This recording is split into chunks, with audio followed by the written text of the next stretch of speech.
সবার বাড়িতে পোষ্য আছে, কুকুর কিংবা বিড়াল। আমার বাড়িতে কেন নেই? আমিও তাহলে বাড়িতে একটা নিয়ে আসবো। কিন্তু আনার আগে কোনো চিন্তাভাবনা কিছুই কিন্তু করলাম না যে তাকে আমি যত্ন করতে পারবো তো, তাকে আমি ভালোবাসতে পারবো তো। শুধু স্ট্যাটাস মেনটেন করার জন্য একটা পোষ্য বাড়িতে নিয়ে আসলাম। যখন আমরা বাবা মা হওয়ার জন্য চিন্তাভাবনা করি, যখন একটা বাচ্চা আমাদের মধ্যে আনি, আমরা কিন্তু অনেক প্রিপারেশন নিই। তাকে এইভাবে রাখবো, তাকে এইভাবে যত্ন করব। সেরকম বাড়িতে যখন আপনি কোনো পোষ্য আনবেন, তার জন্যও কিন্তু একটা প্রিপারেশন নিতে হবে। যেসব ঘরে পটি করবে, টয়লেট করবে, সেগুলো আমরা পরিষ্কার করতে পারবো তো? আমাদের ঘৃণা করবে না তো? এই প্রিপারেশনগুলো নিয়ে সবাই বাড়িতে পোষ্য আনবেন।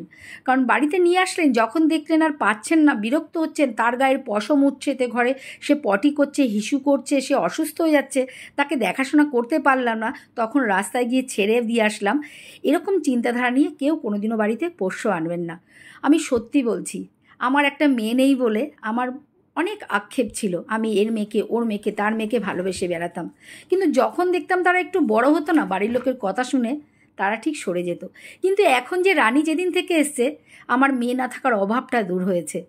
ও আমার এত কষ্ট বোঝে, যেটা আমার ছেলেও বোঝে না।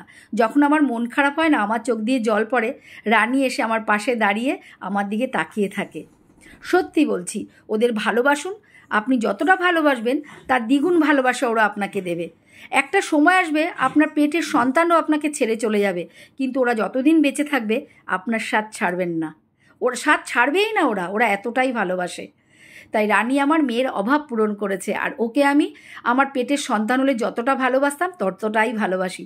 আর একটা সত্যি কথা বলি, আমাদের পরিস্থিতি অতটা ভালো নেই যে আমরা 4 চাকা করে ঘুরে বেড়াবো, কিন্তু রানী যেদিন থেকে এসছে সেদিন থেকে আমরা 4 চাকায় ঘুরে বেড়াই। কারণ ওকে আমরা এতটাই ভালোবাসি, আমার সন্তানকে বাড়িতে রেখে গেলে যতটা কষ্ট হয়, ওকে রেখে গেলেও আমার ঠিক ততটাই কষ্ট হয়। তাই যেখানে যেতে পারি, যার বাড়িতে অ্যালাও আছে, সেখানেই আমরা বেড়াতে যাই, না হলে যাই না। সত্যি বলছি, যদি ভালোবাসতে পারেন তবেই বাড়িতে একটা পোষ্য নিয়ে আসুন। যদি ভালো না বাসতে পারেন, অবহেলা করার জন্য, স্ট্যাটাস মেনটেন করার জন্য ওদের আনবেন না।